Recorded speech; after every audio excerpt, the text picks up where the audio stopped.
Welcome to Meeple Mythos. I'm Nick, and today we're going to be doing something a little bit more special. Today we're going to be looking at my top 10 games of the year. So I always do my top 10 ratings every January so this is what's been around in my head for the last 7 months or so. I'll probably do another one around January just to keep things up to date. But for now, we're going to kind of keep things rolling, keep things short, sweet, and to the point, so let's jump in. Number 10 on my list, Scythe. Scythe is one of those games that I played when it first came out in 2017 or so. And it was my brother-in-law's copy. And it was one of the first larger games I ever played. And I loved it. I'm definitely someone you'll notice tends to shy away from games with a ton of direct conflict. I've been trying to work on that. I've been trying to get better at it. But Scythe, the tension in that almost Cold War-esque style of gameplay where you're just really hoping they don't come after you in that one particular territory to take your resources, and you maybe have made a mistake and stockpile too much on a single terrain tile.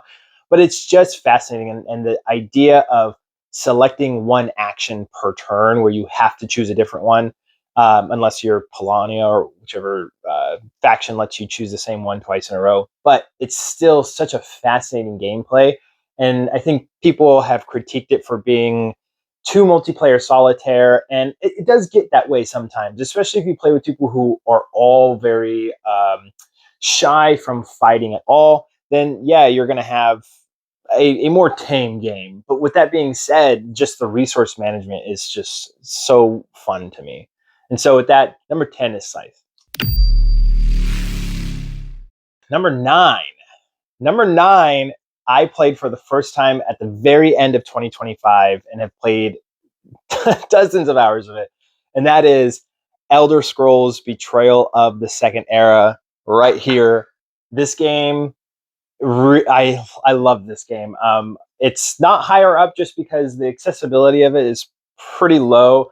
I've yet to play it with more than just myself. I have played it as single-hand solo, as well as double-handing it, which is the way I prefer to play it because you can just do a little bit more comboing with the characters. But every time I've played it, I have had such a blast. I used to love Too Many Bones, and when this came on Kickstarter, I kind of passed on it because I've already got Too Many Bones. If it's doing the same thing.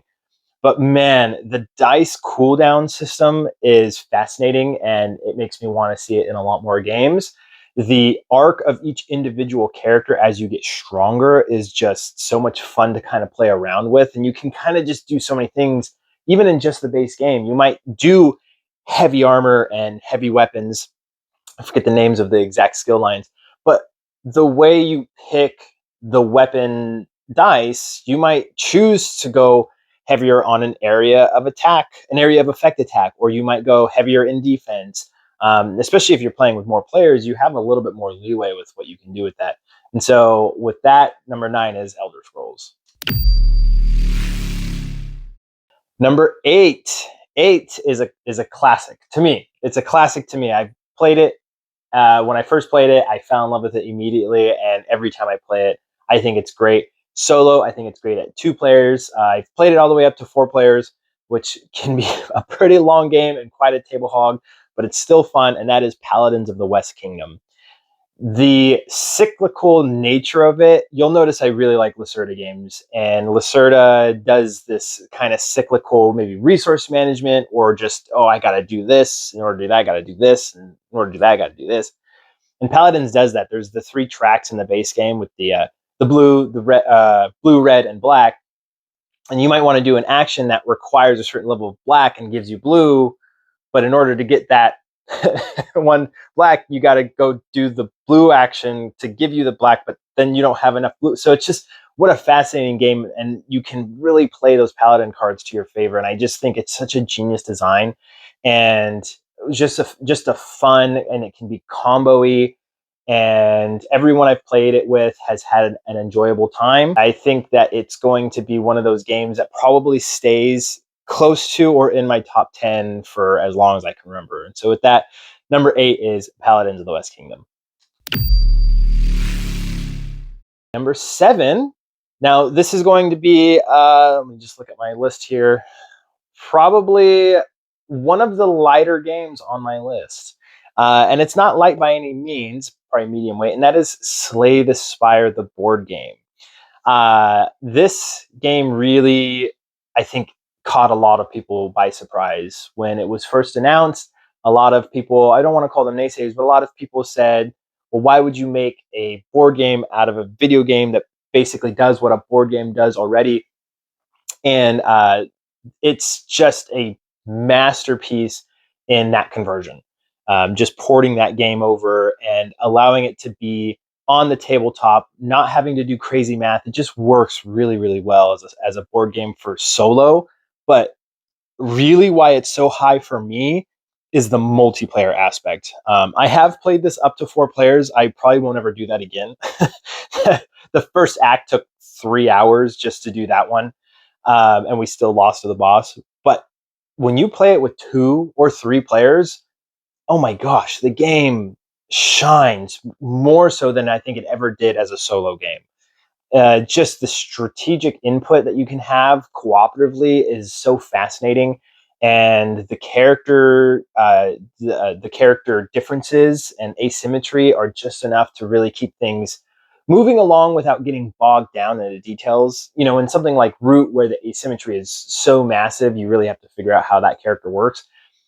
Everyone kind of works the same. It's still deck building, but you might have some different cards that help you do certain things. And so Slay the Spire, for me, really, this is up here at 7 because of the multiplayer aspect. I do play this game a lot solo, mostly solo, but man, I love playing this game with multiple people. And so with that, number 7 is Slay the Spire. Okay, number 6 on the list, I don't think will be a surprise, and that is SETI. Now, in my opinion, SETI doesn't necessarily do anything that's particularly special.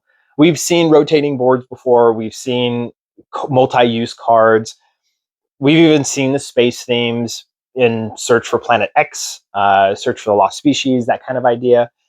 But the way that this game melds together these mechanisms is really just something super special. And I think that both the solo mode, which at some point I will cover on this channel, and the multiplayer are really top notch. I think the solo mode for this game is just, I almost maybe have more fun with the solo mode in this, but every time I have played it at 2, 3, or even 4 players, it's always a blast.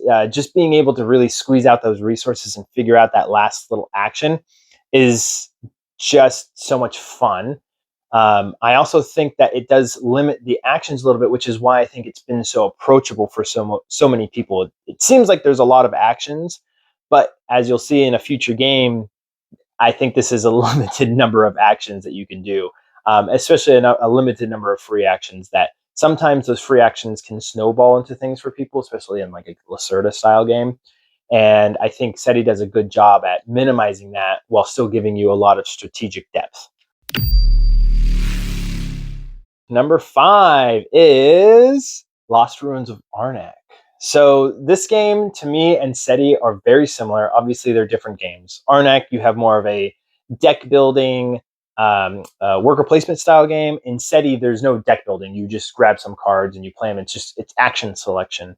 So those are major key differences, as well as the theming, and there's a lot of differences. But what I mean by it being very similar is it feels very much like I have a number of resources and I can puzzle out how to get that last extra piece that I need to do whatever it is.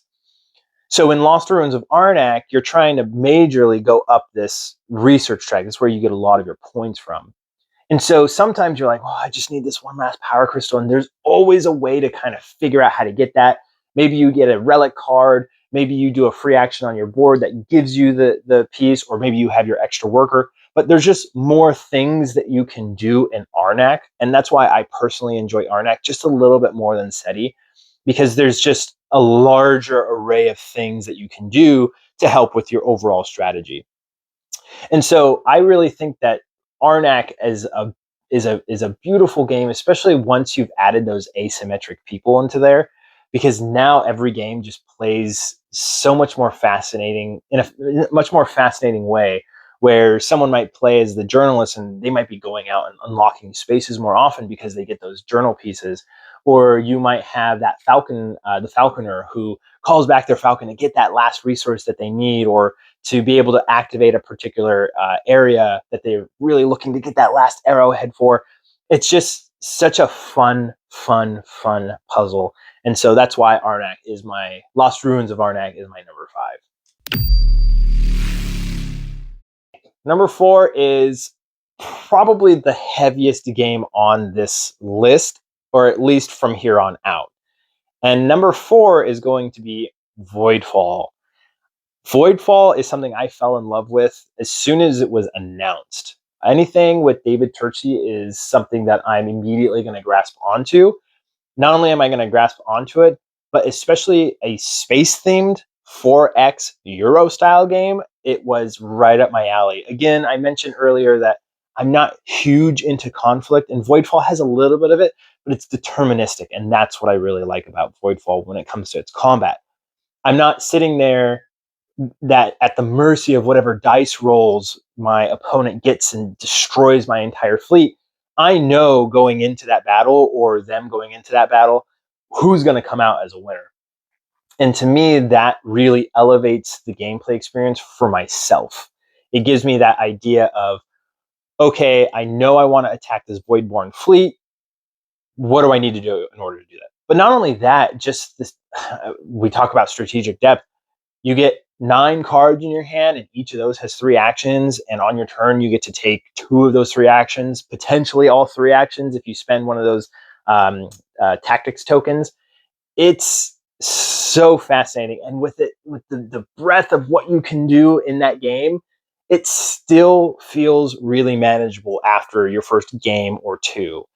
I've played this a lot. I've played it solo a lot. I've played the cooperative. I've played the competitive. I love every single mode in this game. Arguably, the cooperative, I'm not a huge cooperative fan, but oh my gosh, the cooperative aspect of Voidfall is one of the most fun experiences I think I've ever had in a board game.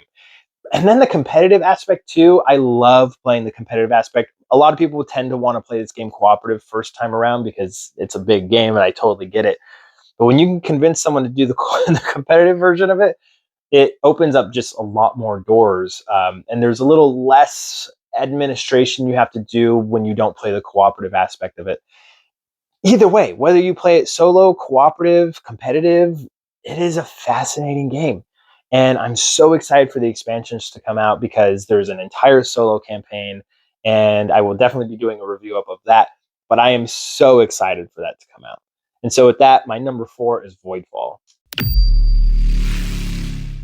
Number 3 is going to be a bit of a surprise. And I'm going to try and explain as best I can in as short amount of time as I possibly can. But number 3 for me is Ascension Tactics. I played this game for the first time a few years back when it came out at just a random meetup. Someone pulled it out and was like, we should play this because they had just gotten it. And I, again, not a big fan of direct conflict games, but they said it was deck building. I like deck building. And they said it was short. So I said, okay. And I played a 4-player game of it. And I immediately, after just a couple of hands, fell in love with the game. I went out and bought a retail version of it as soon as possible. I think I went the same day and picked up a copy from my local game store. It does exactly what I think I've always wanted a skirmish style, like battling game to do, which is to allow a freedom of choice, but to kind of rein it in a bit. In a lot of games, especially when I think of direct conflict games, I think of games where you have a whole slew of options that you can do, and you do those actions, and it's just overwhelmingly large. And when it comes to tactical nature of things, especially with warfare, I'm not that privy to it. I don't really fully conceptualize some of these things that people do in warfare. And in Ascension Tactics, you only get a certain number of combat points per turn. So you're only going to be able to activate your people so much. especially at the beginning of the game, you're probably only going to be able to activate one person, maybe two, depending on which player order you go in. And that really kind of reins things in, because now you've got all the cards that you can choose from when it comes to deck building. And that opens up a lot of the space for the strategic comboing aspect. But because you can only really activate one, maybe two people, if you're lucky, you could activate all three. It just is that perfect amount of administration. I don't know if administration is the right word, but just the perfect amount of, I'm going to say it again, reining in on what you can really do. I have very much enjoyed it solo. I have very much enjoyed it at 2 players, and I've played it at 3, and I've played it at 4. And I do think it works best at 2, and I think it works really well at every other player count. It's such a fun kind of deck builder that people can just hop into and start playing really, really quickly as well, and be very competitive in it as well too.